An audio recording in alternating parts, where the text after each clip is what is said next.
여러분, 오늘은 제 수요일입니다. 이 제 수요일을 시작으로 예수님의 죽음과 고난의 의미를 되새기는 사순절이 시작되죠. 그런데 마침 지금 우리가 살펴보고 있는 갈라디아서 3장의 내용이 예수님께서 왜 십자가를 지시고 죽으셔야 했는지 그 의미를 설명해 주는 부분입니다. 그래서 우리는 이 수요 찬양 집회 때는 사순절 기간에도 계속해서 이 갈라디아서를 살펴보도록 하겠습니다. 주일 설교 시간에 그 사순절과 관련된 다른 본문들을 따로 살펴볼 것이기 때문에 이 수요일에는 갈라디아서를 계속 살펴보도록 하겠습니다.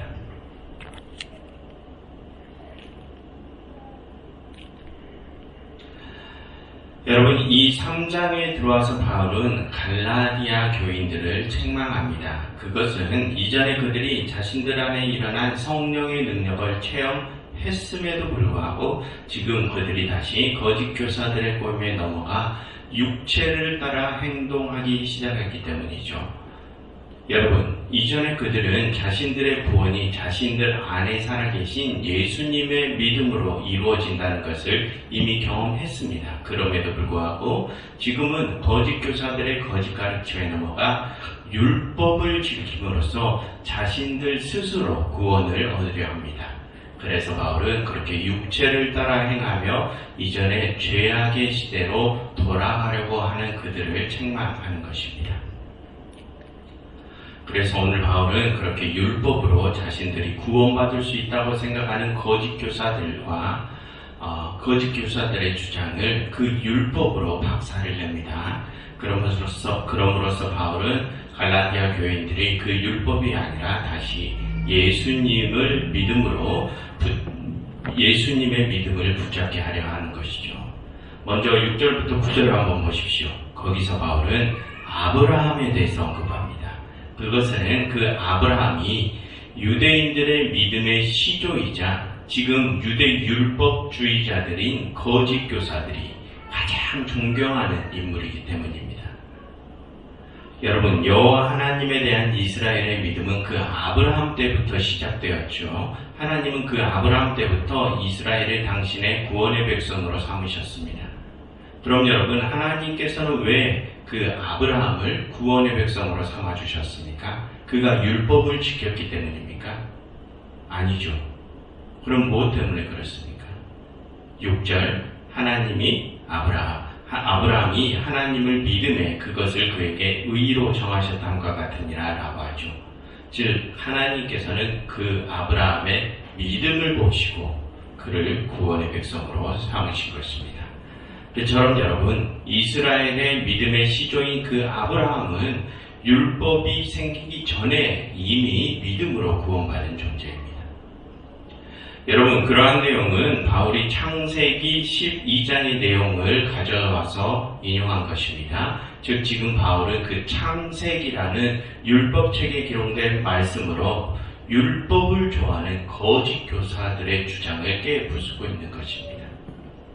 아무튼 지금 바울이 하는 말은 구원은 율법을 지킴으로써 이루어지는 것이 아니라 믿음으로 이루어지는 것이다. 이걸 말하려 합니다. 그래서 여러분 7절을 보시면 바울은 그런즉 믿음으로 말미암은 자들은 아브라함의 자손인 줄 알지어다 라고 하죠. 하나님의 백성은 유대인이라는 그 육체적인 혈통으로 되는 것이 아니라 믿음을 공유하는 자들이 하나님의 자손이라는 것입니다. 그런데 여러분, 혹시 지난주의 내용이 기억나십니까? 지난주에 그 믿음은 우리의 믿음이 아니라고 했습니다. 지난주에 말씀드린 것처럼 그 믿음은 예수 그리스도의 믿음이라고 했었죠. 그러니 그 예수 그리스도의 믿음을 공유하는 모든 이들이 하나님의 백성이라는 것입니다. 그리고 다음 10절부터 12절에서 바울은 또 다른 율법책의 말씀들을 인용합니다. 먼저 10절에서 바울은 누구든지 율법책에 기록된 대로 모든 일을 항상 행하지 않는 자는 저주 아래 있는 자라 하였음이라 라는 신명기 27장의 말씀을 인용합니다. 그럼 여러분, 그 신명기의 말씀대로라면 지금 세상의 모든 사람들은 지금 다 어떤 상태에 있는 자들입니까? 우리 모두는 다 저주 아래에 있는 자들입니다. 왜 그렇습니까? 이 세상 사람들 중에 모든 율법을 다 지킬 수 있는 자는 없기 때문입니다. 그러니 우리 모두는 다 저주 아래에 있는 자들이죠. 그래서 바울은 다음 11절에서 하나님 앞에 아무도 율법으로 말미암아 의롭게 될 수 있는 사람은 없다고 하죠. 그러면서 의인은 믿음으로 살리라 라는 하박국의 말씀을 또 인용합니다. 그처럼 오늘 바울은 율법으로 자신들의 구원을 이룰 수 있다고 생각하는 거짓 교사들의 주장을 그 율법으로 깨부숩니다.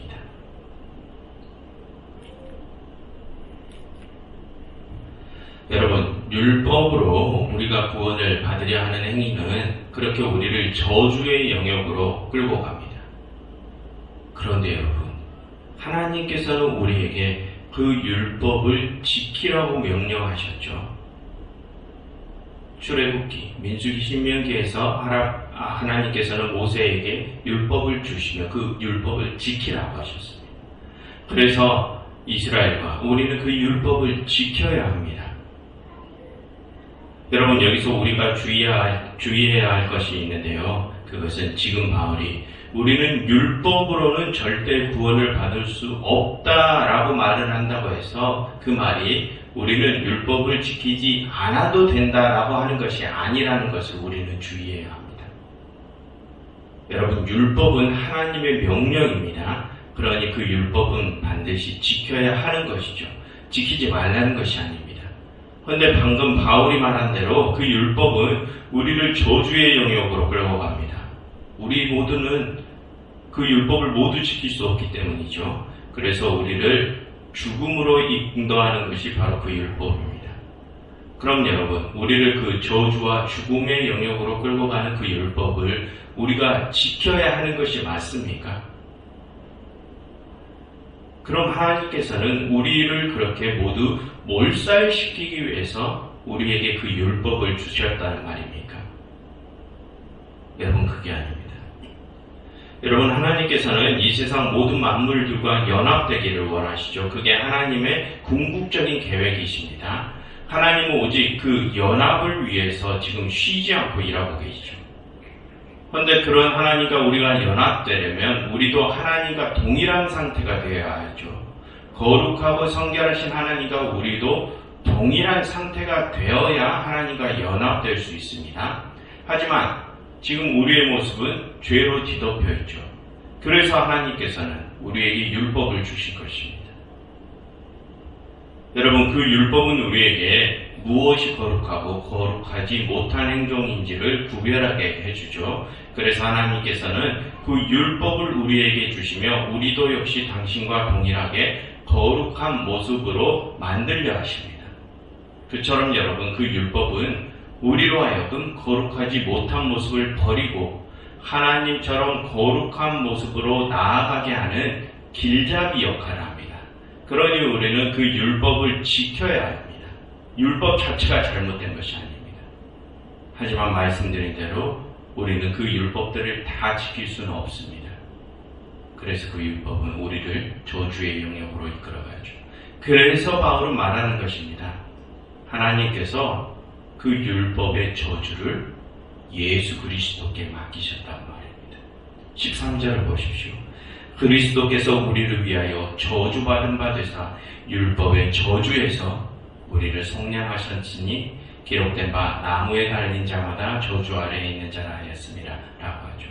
그처럼 하나님께서는 당신의 아들에게 그 율법의 저주를 맡기시고 대신 우리 모두를 그 저주에서 풀려나게 해주신 것입니다.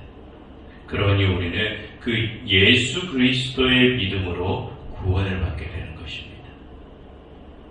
여러분, 예수님께서는 모든 죄인들을 대신해서 너가 율법의 저주를 대신 담당하라 라시는 그 하나님 아버지의 명령에 순종하셨습니다.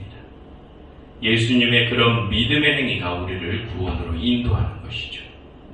그럼 여러분, 어떻게 그 예수님의 믿음의 행위가 우리를 구원으로 이끌 수 있는 것일까요? 그 예수님께서 이제 우리 안에 살아계셔서 우리로 하여금 하나님께서 요구하시는 모든 율법을 지킬 수 있게 도와주실 것이기 때문입니다. 우리가 우리의 힘으로 그 모든 율법을 지켜내는 것이 아니라 이제는 우리 안에 살아계신 그 예수님의 힘으로 그 율법들을 우리가 모두 지킬 수 있게 된다는 것이죠. 그러니 이제 우리는 그 예수님의 능력으로 율법들을 지키게 되어 하나님과 같이 거룩함에 이르게 되는 것입니다. 여러분, 그것이 사람이 의롭게 되는 것은 율법의 행위로 말미암음이 아니요 오직 예수 그리스도의 믿음으로 말미암는다라는 말의 의미입니다. 여러분, 율법은 지켜야 합니다. 그래야 우리가 거룩하신 하나님과 하나 되어서 영원한 구원을 받을 수 있게 되기 때문이죠. 그런데 그 율법은 우리의 힘으로는 지킬 수 없습니다. 우리 안에 살아계신 예수 그리스도의 힘으로 그 율법을 지키는 것이죠. 그 예수님의 능력으로라야 우리가 하나님의 모든 요구를 다 들을 수 있습니다. 그러니 여러분, 이제는 나의 삶의 주인의 자리를 그 예수님께 정말로 내어드리십시오. 그리고 그 예수님께서 이제 나의 모든 삶을 주장하시게 하십시오. 그래서 그 예수님의 능력으로 이제 하나님의 모든 말씀에 순종하시어 거룩하신 하나님과 영원한 연합을 이루시는 여러분들이 되시기를 간절히 바랍니다. 여러분, 이 시간 이렇게 기도하면 좋겠습니다. 하나님, 저희가 저희 자신을 부인하고 오직 예수 그리스도를 저희의 주님으로 삼게 해주세요. 그래서 저희가 그 주님의 인도하심에 따라 구원의 길로 나아갈 수 있게 해주세요. 라고 함께 기도하면 좋겠습니다.